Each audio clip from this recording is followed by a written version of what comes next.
Bienvenidos a Geopolítica con Francisco Tudela. Hoy tenemos dos temas enormemente interesantes.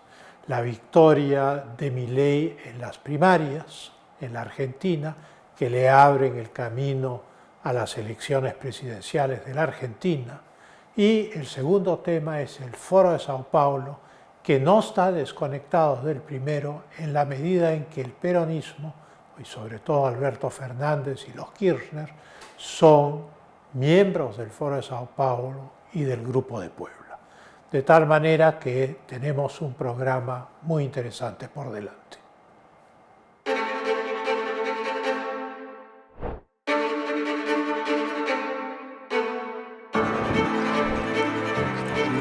Miles de personas en una operación a gran escala que no será financiada según el ministerio.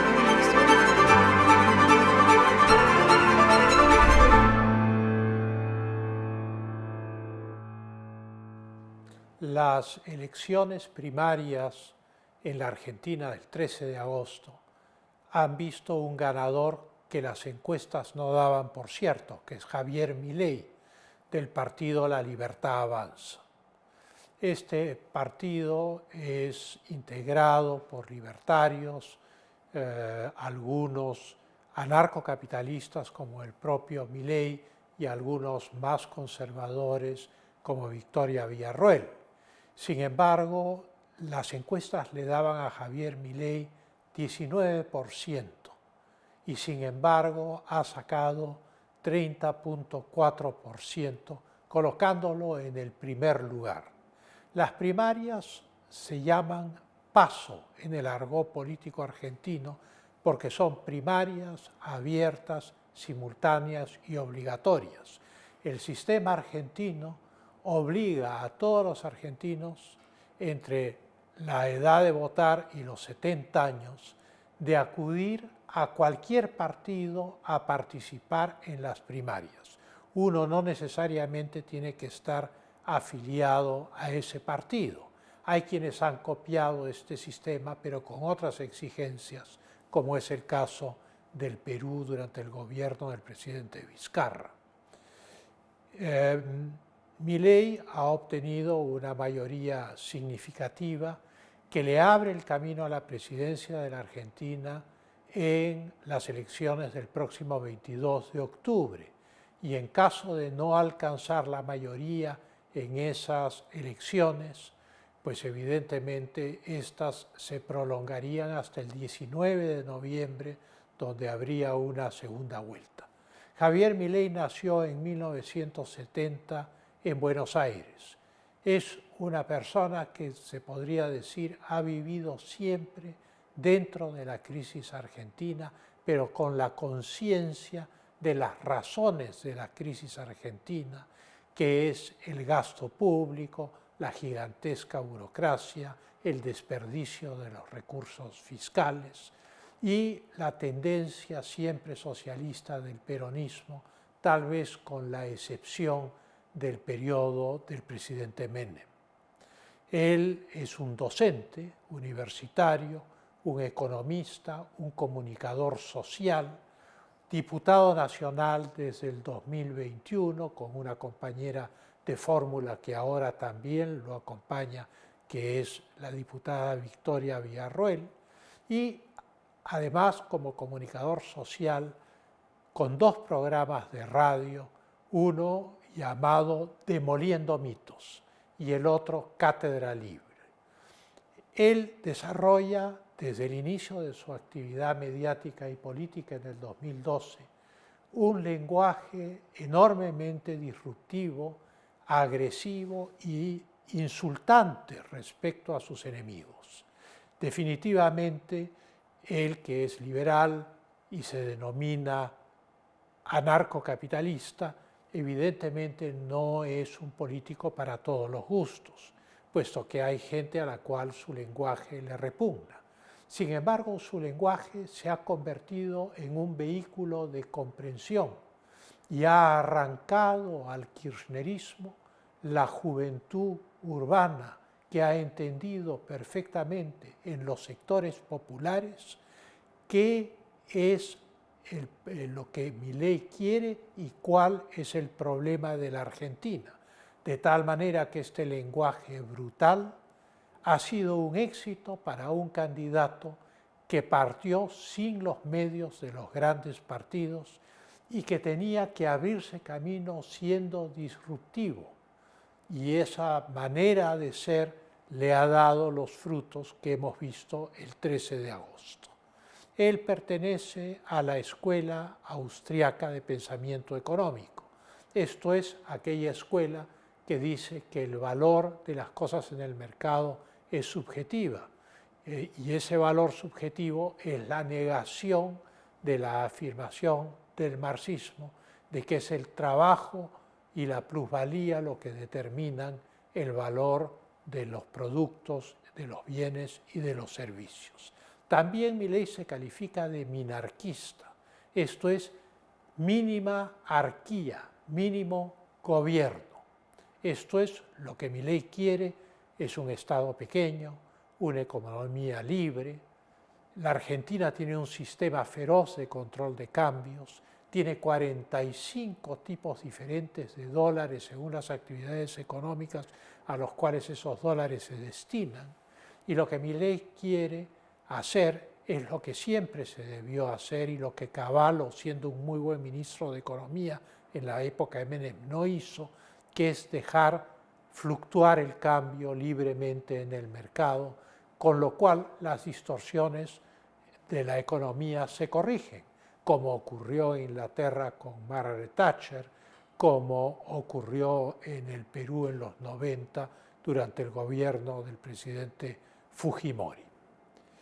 Quedó en primer lugar en estas elecciones primarias, seguido de Patricia Bullrich, de Juntos por el Cambio. Ahora, Patricia Bullrich, que ha obtenido el 28%, está obligada a hacer un desagregado, porque Juntos por el Cambio tienen a Patricia Bullrich, a quien los medios califican de centro-derecha, pero tiene también un ala que viene del peronismo y de la izquierda, que es la que encabeza Horacio Rodríguez. Horacio Rodríguez ha obtenido el 11% de los sufragios en las primarias, mientras que Patricia Bullrich el 17%, sumando ambos 28%. Pero claro, es una agrupación política que frente a las decisiones finales de una campaña electoral, a la necesidad de definirse políticamente, casi necesariamente se van a escindir. En tercer lugar quedó el ministro de Economía de la Argentina, que es el candidato del gobierno, Sergio Massa, con el 21.4%. Ahora, ¿qué cosa es el peronismo? El peronismo es una especie de nacionalismo socialista en sus orígenes. Perón admiraba mucho al régimen de Benito Mussolini en Italia y a partir de 1946 en el poder, Perón empezó a imitar muchas de esas políticas y por eso el justicialismo de alguna manera es un remedo, el justicialismo de aquella época, de las políticas del fascismo italiano. Después el peronismo tuvo una deriva muy fuerte hacia la izquierda, que devino en los montoneros, en el terrorismo y las guerrillas argentinas, y finalmente el peronismo se escindió en una multitud de grupos que van desde la derecha a la izquierda, y entonces ya no tiene una definición ideológica. Menem, por ejemplo, encabezó un gobierno liberal. En cambio, Néstor Kirchner o Alberto Fernández hoy en día encabezan un gobierno del socialismo del siglo XXI. Naturalmente, esto plantea un reto enorme. Los enemigos de Milei lo califican de antisistema. No es antisistema, porque ser antisistema es lo que hace el socialismo del siglo XXI. Ser antisistema es proponer una constitución alternativa al existente. Ser antisistema es querer una economía socialista y controlada, es tratar de planificar. En cambio, Milei no pretende cambiar el orden constitucional, ni la democracia representativa, ni la separación de poderes en la Argentina. Lo que sí pretende es regresar a las fuentes liberales de ese constitucionalismo. Y es por eso que es calificado de antisistema sin serlo, porque respeta la esencia del sistema. Lo que sí es anti-establishment. El establishment es lo que Milei llama la casta. En Francia se les denomina la gauche caviar, la izquierda caviar. En los Estados Unidos se habla de la izquierda de champán. En el Perú se les denomina los caviares a secas. Y naturalmente esos son los adversarios de Javier Milei, aquellos que entraron por la vía democrática al poder, pero luego lo usurparon y lo manipularon para quedarse para siempre en el poder gobierno tras gobierno, o neutralizar a aquellos gobiernos que no son de su ideología cuando estos logran ganar una elección. Entonces, lo que representa Javier Milei, la oposición a esta casta que es universal, no es una casta únicamente argentina, está en toda América Latina, está en Europa, representa un fenómeno de rebelión contra una narrativa agotada por el mal gobierno de las izquierdas posmodernas del siglo XXI, del marxismo posmoderno en el siglo XXI. El lenguaje de Milei es ofensivo y en eso es diferente a otras realidades. Sin embargo, hay que decir que su propuesta no es diferente, por ejemplo, de la de José Antonio Kast en Chile, o de la de Víctor Orbán en Hungría, o la de Giorgia Meloni en Italia. De tal manera que Javier Milei representa en América Latina la punta de lanza de una rebelión contra un sistema saturado de fuerzas que han entrado por la vía democrática, pero no creen en la democracia, sino en el copamiento del Estado. Los dos grandes retos que tiene entonces Javier Milei para el 22 de octubre, para la elección presidencial, va a ser, en primer lugar, vencer el miedo de los argentinos a cambiar, cosa que va a ser explotada por los publicistas de sus enemigos, y luego, si ganara la elección, tendrá que superar el reto de conseguir una mayoría en el Congreso argentino, sin la cual no puede reformar a su país. Vamos a un corte y regresamos con otro tema de conversación.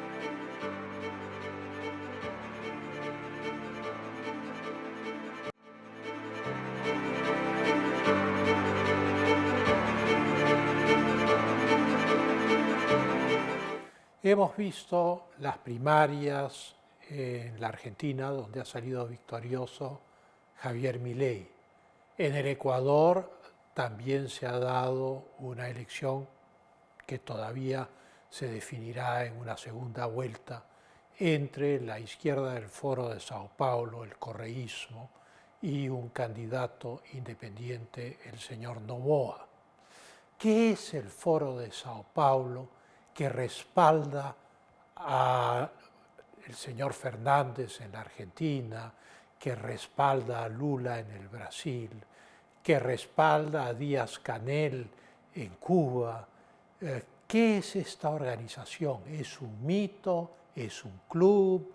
¿Es como el Bilderberg? Pues no, es una internacional socialista. Así como en el siglo XX hubo la Tercera Internacional que tenía la Unión Soviética y que vertebraba a todos los partidos comunistas del mundo, que después en su última etapa se llamó un poco cínicamente el Movimiento por la Paz. De la misma manera, hoy en día existe una internacional marxista, socialista, en América Latina que agrupa a 124 partidos políticos extremistas en su mayor parte. Y se trata del Foro de Sao Paulo. El Foro de Sao Paulo fue fundado por Lula, el hoy presidente del Brasil, y Fidel Castro en 1990. ¿Por qué? El año antes, en 1989, había caído el muro de Berlín y la población de Alemania comunista huía a través de las fronteras a Europa Occidental. Y cayeron todos los regímenes comunistas impuestos por la Unión Soviética en 1947 en Europa Central. Y la Unión Soviética se tambaleaba en 1990 por efecto de una perestroika fallida. Es imposible tener un socialismo democrático con partido único, que era lo que pretendía Gorbachov. Entonces, naturalmente, lo que hicieron Lula y Fidel Castro fue crear una organización, una internacional marxista para el mundo iberoamericano. Y esta internacional se llama el Foro de Sao Paulo. Ahora, entre 1990 y 1995, el Foro de Sao Paulo tenía un solo partido en el gobierno, que era el Partido Comunista de Cuba.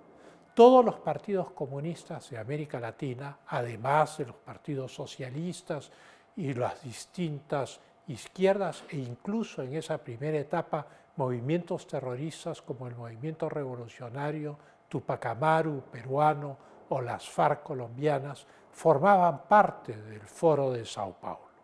Pero en 1995, en una cumbre del Foro de Sao Paulo en Montevideo, en el Uruguay, Hugo Chávez, que ya llevaba 6 años de presidente de Venezuela, se inscribió en el Foro de Sao Paulo y puso a disposición del Foro y de Cuba, el principal miembro fundador del Foro junto con Lula, Luis Ignacio da Silva Lula, el dinero del petróleo venezolano. De tal manera que por primera vez el Foro de Sao Paulo, el gobierno comunista de Cuba, empezaron a contar con enormes recursos económicos que serían utilizados para expandir esta internacional marxista y darle un enorme poder en América Latina. El año 2003, 2 personajes son elegidos presidentes de su país. Luis Ignacio da Silva, Lula, y Néstor Kirchner, uno en el Brasil y otro en la Argentina. Y se hacen elegir con el dinero de Chávez, con el apoyo de Cuba, con el apoyo de Venezuela. Y entonces la internacional marxista va tomando cuerpo y ya son 69 partidos marxistas los que se han inscrito en sus filas, en las filas de esta internacional, que ya no solo es iberoamericana, sino que también tiene partidos españoles inscritos, como es el caso de Podemos. Una treta de todos estos partidos es que una vez que llegan a ser gobierno, lo sacan de la lista y cuando dejan de ser gobierno, vuelven a la lista.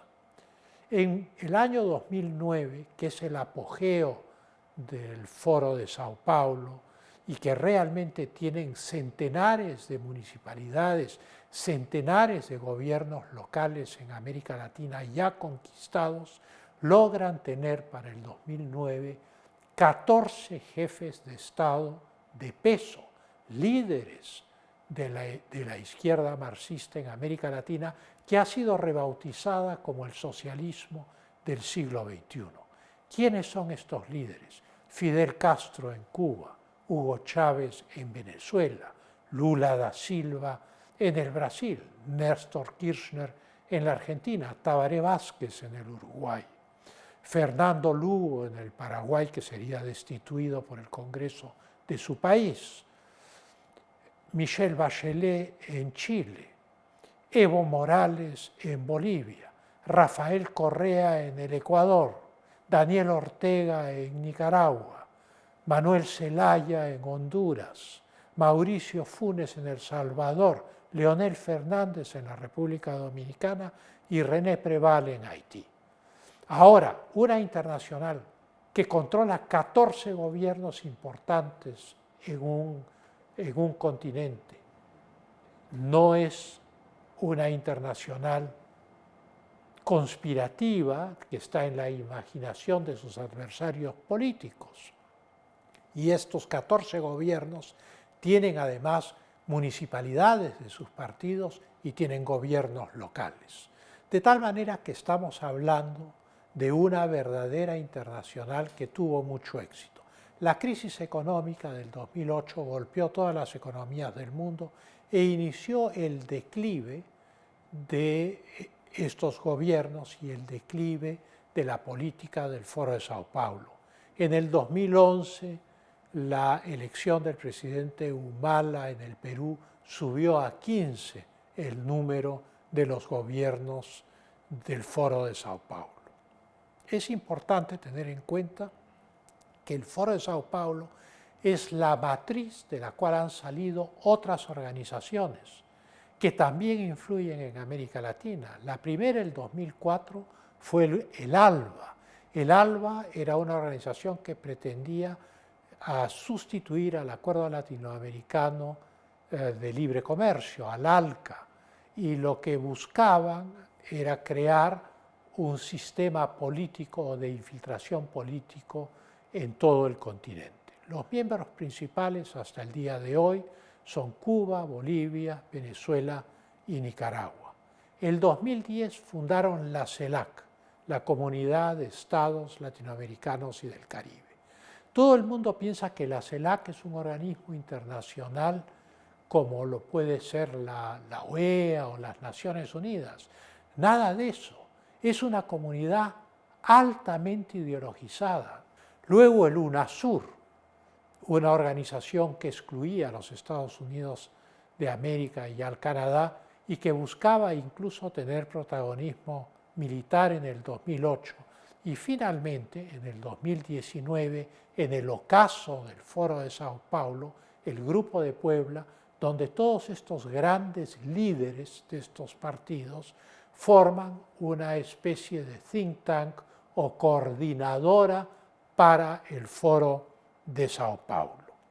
Hoy el Foro de Sao Paulo tiene 123 partidos, controla 13 gobiernos en América Latina, entre ellos el de México, el Brasil y la Argentina, probablemente los países más grandes del continente americano, también el gobierno de Bolivia, de Chile, de Colombia, de Venezuela, de Nicaragua, etc.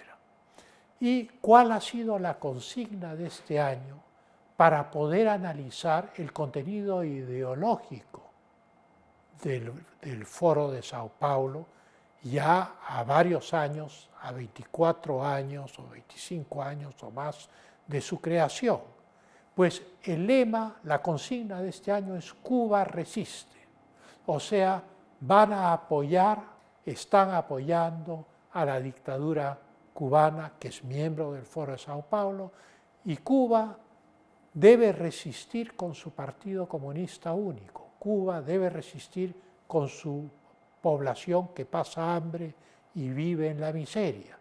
Cuba debe resistir fomentando el socialismo del siglo XXI en toda América Latina. Eso muestra el radicalismo del Foro de Sao Paulo. No es entonces una reunión inocente o un club de amigos. El 10 de agosto tuvo lugar este acontecimiento y también la reunión de la CELAC, que tuvo lugar en Bruselas. Y el tema que discutió la CELAC, que nunca ha hecho ningún tratado para América Latina desde su fundación, nunca, ni ningún acuerdo entre estados, lo único que tiene es más de 14 declaraciones. La de este año fue respecto al antiimperialismo. Y el tema discutido por los miembros de la CELAC en Bruselas fue la lucha contra Occidente, contra los Estados Unidos de América y contra Europa. Naturalmente, entonces, estamos en el campo de la guerra cultural, puesto que el Foro de Sao Paulo es gramsciano y lo esencial es capturar la mente y las psicologías de las personas para que luego el socialismo sea aceptado sin discusión. Se especializan en los gobiernos locales, en capturar el sistema electoral de los países donde toman el poder, en penetrar a la policía y las fuerzas armadas, neutralizar a sus adversarios políticos, pero también no rehuyen las alianzas con los grupos marginales, como es el caso de las FARC o fue el caso del MRTA, que están vinculados a ese gran negocio latinoamericano que es el narcotráfico. De tal manera que el Foro de Sao Paulo no es tan inocente como la gente cree y la población de nuestros países hace mal en no prestarle atención. Vamos a un corte y luego a las conclusiones.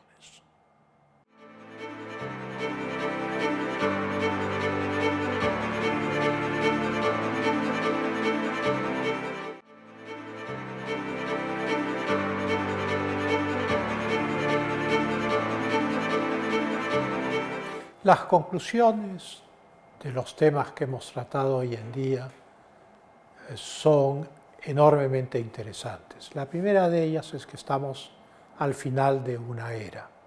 La narrativa del socialismo del siglo XXI, del peronismo, de los distintos partidos que integran al Foro de Sao Paulo, está siendo retada en América Latina, por ejemplo, por Javier Milei, que ha tenido un desempeño inesperado e importante en las elecciones primarias en la Argentina. Un anarcocapitalista que utiliza un lenguaje extremadamente agresivo con sus adversarios, pero que sin embargo ha logrado transmitir su mensaje a los sectores populares urbanos que hoy son el núcleo duro de su apoyo electoral para las próximas elecciones el 22 de octubre. La narrativa del socialismo del siglo XXI, del marxismo posmoderno del Foro de Sao Paulo, se ha agotado. La reacción de Milei es una reacción frente al mal gobierno de su país. Esto es, el socialismo del siglo XXI ha tenido 23 años para demostrar que podían hacer un buen gobierno y no lo han logrado en ninguna parte. Más aún, en esta última etapa se han radicalizado y esta radicalización se ve claramente, por ejemplo, en la elección de Gustavo Petro en Colombia. Es una radicalización que responde a las propias consignas del antiimperialismo en la cumbre de Bruselas de la CELAC o Cuba resiste del Foro de Sao Paulo. En pocas palabras, a las izquierdas marxistas de América Latina se les ha acabado la narrativa. Han gobernado, están gobernando algunos de ellos todavía, otros han vuelto al poder, como es el caso de Lula, pero naturalmente ya sus doctrinas no tienen el impacto que tuvieron, no tienen los recursos. Venezuela está en la pobreza, ha llegado a ciertos pactos con los Estados Unidos que hubieran sido impensables en la época de Chávez, y por lo tanto los equilibrios políticos en las Américas están cambiando. No solo en Hispanoamérica o en el Brasil, sino también en los Estados Unidos, donde se acerca una elección presidencial en la cual se enfrentan dos visiones antagónicas del mundo, de la vida. Y esa es la tercera conclusión. Lo que estamos viendo en América Latina, en Europa, con Giorgia Meloni o con Víctor Orbán, en los Estados Unidos, con el enfrentamiento entre republicanos y demócratas, es una verdadera batalla cultural por dos concepciones distintas de la vida. Una de ellas defiende los valores fundamentales de Occidente, centrados en la libertad individual, en la división de poderes, en la democracia representativa, en las libertades económicas, en la familia, en el respeto a las creencias religiosas. Y el otro grupo, aquel del socialismo del siglo XXI, del marxismo posmoderno, es enemigo de esa división de poderes, son partidarios del plurinacionalismo, de la fractura de los estados, sea el separatismo en España o sea el plurinacionalismo en América Latina. No son partidarios de la familia, sino de la pansexualidad. En fin, hay una serie de características que son la negación de las creencias que hicieron la fuerza de la civilización occidental. Estamos entonces no confrontados con una lucha entre superpotencias, ni una lucha que se podría decir es puramente ideológica, sino una lucha por la existencia misma de una civilización. Y ese es el tema con el cual concluimos el día de hoy. Muchas gracias.